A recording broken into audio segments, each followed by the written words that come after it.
Hello friends, जय जगन्नाथ। तो हमें रेडी हो जाइए कालीजाई मंदिर जावाई।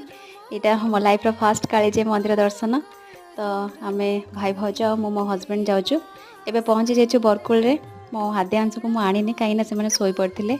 तो यू आम बोट्रे जीवु माने कालीजाई मंदिर। तो आपण मैंने देखिपे ये सब बोट थुआई। तो आम गोटे बोट बुक करके जाऊँ कालीजाई मंदिर।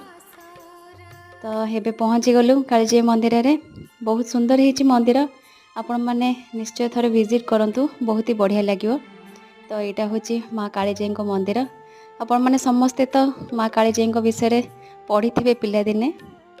तो मुझे आज माने सतरे देखिली, सतरे माँ को दर्शन करी बहुत ही बढ़िया लगिला। यहाँ फ्रंट रू किछि एमती देखा जाउछि मंदिर। से मंदिर आगे आ गोटे कालीजाई मंदिर दर्शन करी बहुत ही बढ़िया लगिला। तो मैं भी रिटर्न होछु, कहीं ना मो पुओ झी छाड़ी आसी। रोची।